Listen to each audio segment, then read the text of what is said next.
大家好，歡迎嚟到今日嘅終極腦洞時間啦。今日我哋要傾一個真係會令你聽完之後成晚瞓唔着，開始質疑自己活喺邊個層面嘅話題。你知唔知啊？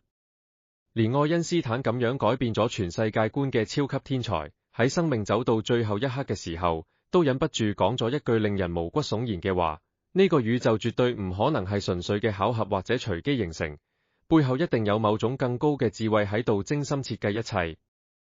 而更加令人震驚嘅係，到了現代，物理學、宇宙學、量子力學、生物學呢啲領域嘅最新發現，令越來越多頂尖科學家開始認真諗同一個問題：我哋嘅宇宙真係好似被人調教過、被精準設計出嚟咁樣？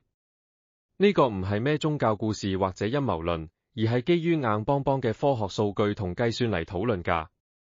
今日我哋就由頭到尾，一點一點將呢啲證據拆開嚟睇，讓你自己判斷呢一切到底係極端運氣，定係真係有設計者喺幕後啊？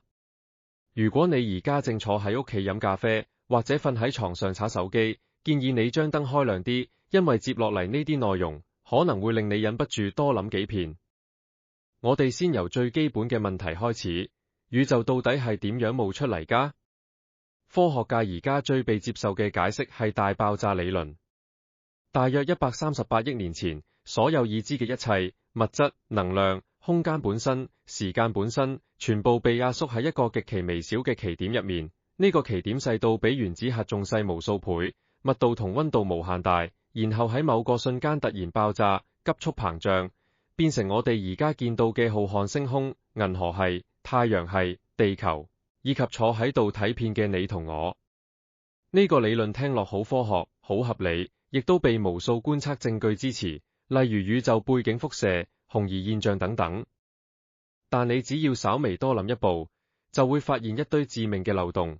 呢個奇點本身係由邊度嚟㗎？點解佢會喺嗰一刻爆炸，而唔係永遠靜止或者永遠膨脹？最關鍵嘅係，爆炸之後，點解物理定律唔係亂成一團，而係精準到令人難以置信嘅地步？如果一切係隨機嘅，宇宙應該係一片混沌、無序、乜都形唔成嘅狀態先至啱，為何偏偏變成咁井井有條、層層嵌套，適合生命存在嘅完美系統？想象下，如果你隨便將一堆樂高積木由10樓掟落去，佢哋會自己拼成一輛完整嘅法拉利跑車咩？機率幾乎係零，但係我哋嘅宇宙就做咗類似嘅事，而且做得比呢個仲精準1000倍。呢個就直接引出物理學界最頭痛嘅精細調節問題 （fine-tuning problem）。簡單嚟講，就係宇宙嘅基本物理常數，嗰啲決定萬物運作嘅遊戲規則，全部都被設定得極其精確。只要其中任何一個常數偏離哪怕極微小嘅範圍，整個宇宙就會瞬間崩潰，連最基本嘅粒子、原子、分子都無法穩定存在，更唔使講形成行星、生命啦。科學家哋將呢啲常數比喻成宇宙嘅設定檔，如果任何一個參數調錯，遊戲就直接崩潰重啟。嚟睇最容易明嘅例子，引力常數節。如果引力強度增加1%，所有行星都會因為內部壓力太大而燒得飛快，壽命只有幾百萬年，進化出複雜生命根本嚟唔切。如果引力減弱1%，物質就無法有效聚集，星星同行星根本形成唔到，宇宙會變成一片稀薄嘅氣體海洋，空蕩蕩乜都冇。你可能覺得1%誤差好似唔係乜，但實際上好多常數嘅精確度遠遠超過呢個級別。例如宇宙學常數 lambda 就係暗能量密度，決定宇宙膨脹加速度嗰個值。科學家計算佢必須精確到小數點後120位以上。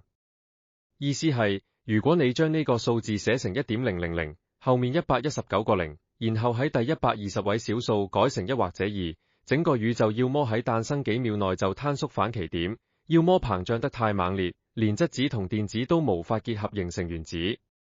呢種精確度嘅機率，科學家用各種比喻嚟形容，就好似你蒙住雙眼，由整個可觀測宇宙入面隨機掟一枚硬幣，結果必須精準集中太陽系某個特定原子核嘅正中心。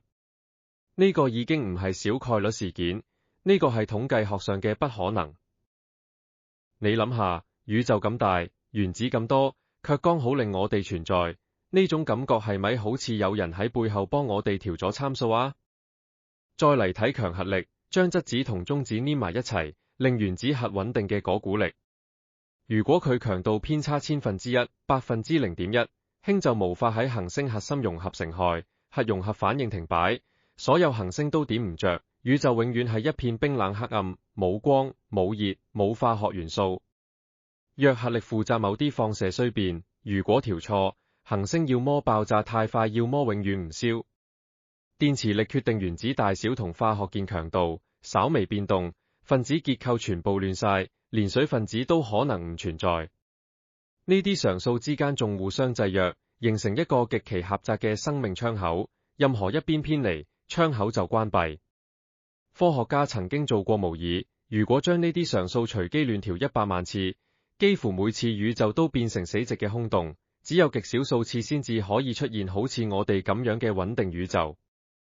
面對咁多剛剛好嘅參數，科學家提出兩大主流解釋。第一種係多重宇宙 （multiverse） 理論，宇宙唔係單一嘅，而係存在無限多個平行宇宙，每個宇宙嘅物理常數都隨機抽取，我哋只係運氣超好，活喺呢個極少數適合生命嘅版本入面。呢個想法喺弦理論同步障宇宙模型入面有數學支持，好似可以解釋精細調節。但致命問題係，其他宇宙永遠喺我哋嘅因果範圍之外，我哋永遠唔可能觀測、實驗或者證偽佢。呢個令多重宇宙變成一種哲學假設，而唔係真正嘅科學理論。更尷尬嘅係，佢只係將問題向後推，邊個或者乜嘢創造咗呢個可以產生無數隨機宇宙嘅宇宙生成器？點解呢個機制本身存在？問題並冇真正解決，只係被踢到更遠嘅地方。如果你係一個科學家，你會唔會覺得呢個解釋有啲似喺講因為運氣好，所以唔使解釋？呢個聽落有啲逃避問題嘅感覺喎。第二種解釋越來越被部分科學家接受，呢個唔係運氣，而係有智慧嘅刻意設計。英國天體物理學家弗雷德·霍耶爾就係最經典嘅轉變案例。佢一生研究恆星核合成，專門計算碳元素點樣形成。碳係生命有機分子嘅骨幹，冇碳就冇蛋白質、DNA、糖類呢啲。結果佢發現喺恆星內部，3個氦-4原子核必須同時碰撞先至形成碳-12，而呢個過程嘅能量共振水平必須精確到4/1000， 0.04嘅誤差範圍內，否則碳產量幾乎係0。霍耶爾原本係堅定無神論者，但呢個發現令佢徹底崩潰。佢之後公開講：我無法相信呢個係巧合，呢個好似有人事先將參數調到完美咁樣。佢甚至寫文章同書，公開支持宇宙有智慧設計嘅觀點。霍耶爾嘅故事告訴我哋，當科學家真正深入數據嘅時候，好多原本唔信嘅人都會開始動搖。量子力學帶來更加深層嘅詭異證據，觀察者效應。量子世界入面，粒子喺冇被測量之前處於所有可能性嘅疊加態，但一被觀察，就瞬間坍縮成單一狀態。相逢實驗係鐵證，電子好似波咁通過相逢產生干涉條紋，但你一放偵測器睇佢行邊條縫，佢即刻變成粒子，條紋消失晒。呢個意味住觀察行為本身改變咗物理現實。如果你喺屋企做過類似嘅小實驗，例如用激光筆照水面，你就會發現光真係會同時行兩條路，但一測量就變單一。呢個就係量子世界嘅瘋狂之處啦。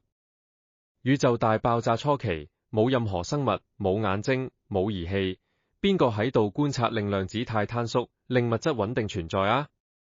諾貝爾物理獎得主尤金·維格納就提出，宇宙嘅本質需要意識嚟支撐，而最初嘅意識唔可能由宇宙內部產生，因為嗰陣仲冇生命。所以必須有超越宇宙嘅更高意識喺度觀察並維持一切。呢個聽落好哲學，但佢係由量子力學嚴格推導出嚟嘅結論。維格納甚至講，如果冇意識，宇宙可能永遠停留喺疊加態，乜嘢都唔會真正發生。量子糾纏就更加瘋狂，兩個粒子一旦互動過，就算相隔億萬光年，測量一個，另一個瞬間同步變化，唔係信號傳播，而係真正非局域嘅同時性。愛因斯坦稱之為鬼魅般的超距作用，覺得理論有問題，但貝爾不等式實驗一再證實。呢個暗示宇宙喺更深層次係完全連結嘅整體。有些物理學家例如約翰·惠勒提出參與式宇宙，宇宙需要觀察者參與先至完整存在。進一步推論，整個宇宙會唔會本身就係一個巨大意識體？我哋每個人、每粒星星、每粒塵埃，都係佢嘅子意識或者片段。想象下，如果你將宇宙比喻成一台超級電腦，咁我哋每個人就係一個細細嘅程式片段，卻又同時參與運行整個系統。這種感覺是不是既震撼又溫暖啊？生物層面同樣震撼。DNA 嘅資訊密度極高，人類基因組約30億鹼基對，精確排列決定一切特徵。科學家計算，純隨機突變加自然選擇要形成咁複雜嘅功能序列，需要嘅時間遠超宇宙138億年。單一功能蛋白質隨機出現嘅機率約1/17.4，人體有超過2萬種蛋白質，每種仲需要精確 3D 折疊。達爾文晚年自己寫筆記懷疑，好似眼睛咁精密嘅器官，點可能透過無數微小逐步改進形成？每個中間階段都必須有生存優勢，否則就被淘汰。但由單純感光斑點到能對焦成像嘅眼睛，中間需要成千上萬代，每一代改進都得剛好有用，呢個機率低到統計學上視為0。達爾文喺信入面曾經寫道，每次諗到眼睛，我就感到冷汗直流，可見連佢自己都覺得進化論喺呢點上講唔通。地球生命起源都異常迅速，地球46億年歷史，38億年前海洋剛穩定，生命就出現。從無機化學到自我複製細胞，只用唔到1億年。有科學家比喻，呢個就好似將一堆亂七八糟嘅磚頭、鋼筋、水泥倒喺地上，黎陣風就自動組裝成一棟摩天大樓，而且大樓一蓋好就有電梯、空調、網絡。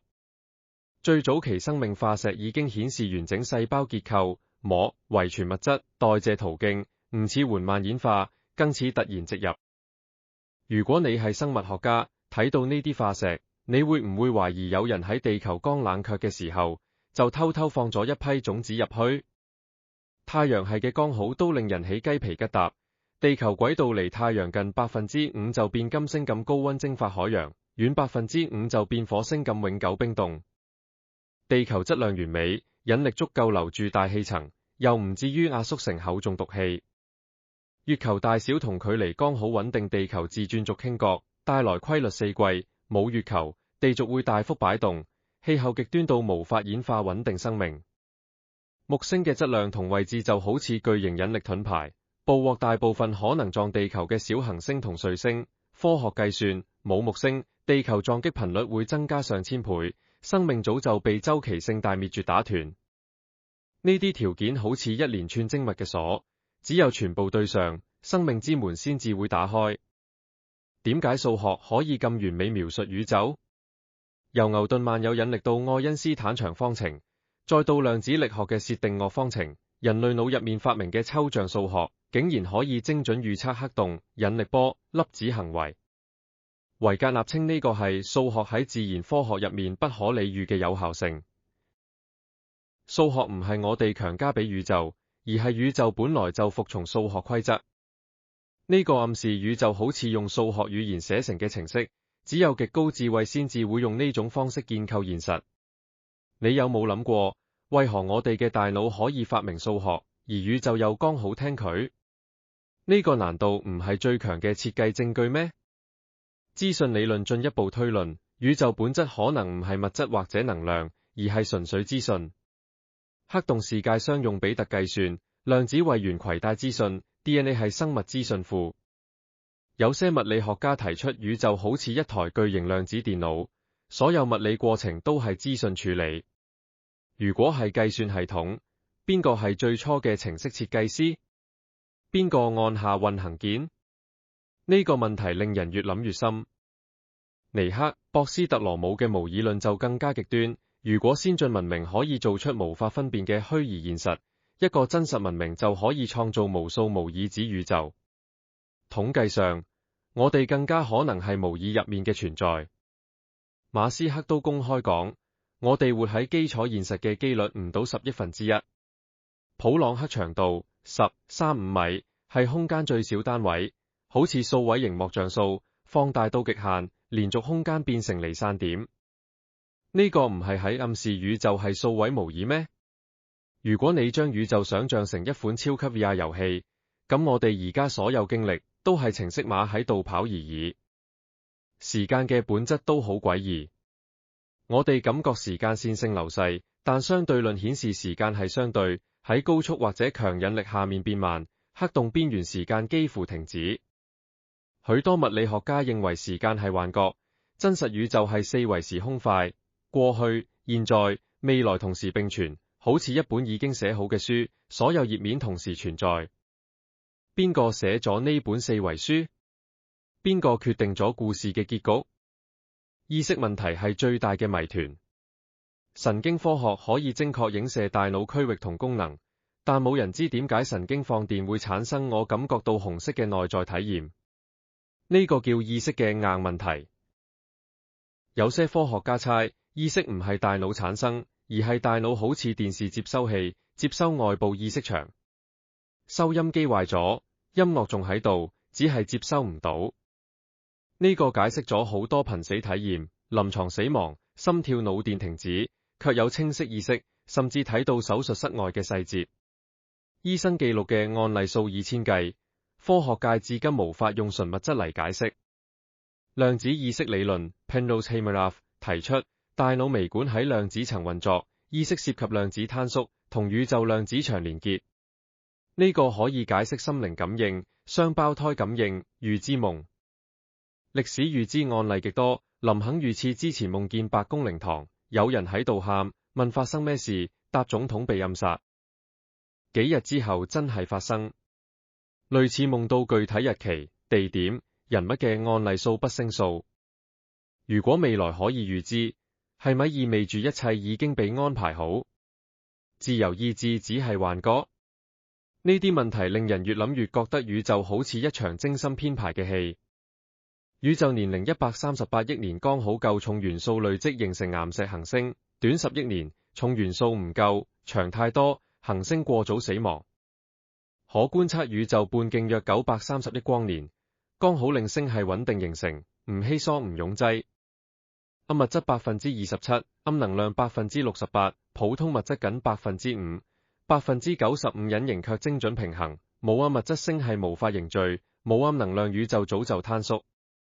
呢啲數字好似有人喺 Excel 表格入面精準填寫咁樣。綜合計算，所有常數隨機之下，出現生命宇宙嘅機率約一斜線11,000或者更高。呢個數字大到，就算將宇宙每個原子當一個宇宙，再無限巢狀落去，機率仍然渺茫。話呢個係巧合，已經超出理性。頂尖科學家面對呢啲，越研究越傾向智慧存在。愛因斯坦，上帝唔擲骰子，相信宇宙有超越智慧。普朗克，意識係基礎，物質係衍生物。克里克晚年提出定向胚種論，生命或者由外星智慧播種。弦理論 M 理論預測11維或者莫宇宙，但無法直接驗證。物理學係咪走到盡頭？定係我哋活喺更高文明嘅實驗室？定係宇宙本身就係意識，我哋係佢嘅夢？無論點樣，宇宙嘅神秘遠超人類想象。嗰啲堅硬嘅定律、精確嘅公式，可能只係表層投影，背後隱藏嘅真相，或者永遠超出我哋嘅認知。好似螞蟻永遠唔懂 iPhone 背後嘅科技，但正係呢種未知，令探索永遠唔會停止。或者有一日，我哋會發現原來自己就係嗰個設計者嘅一部分，或者我哋永遠只能仰望星空，感慨一句：呢個宇宙真係太完美啦！今日就傾到呢度啦。如果你都被呢啲證據震撼到，記住點讚、訂閱、分享你嘅想法，甚至喺留言區話我知，你最震驚嘅係邊一部分？係量子糾纏？定係 DNA 嘅機率？下期我哋繼續挖更深嘅宇宙秘密，一齊尋找答案啦！謝謝收看。覺得依期內容有幫助嘅話，請幫我點個讚，記住唔好忘記訂閱頻道，咁樣就唔會錯過後續嘅更新。我哋下次見。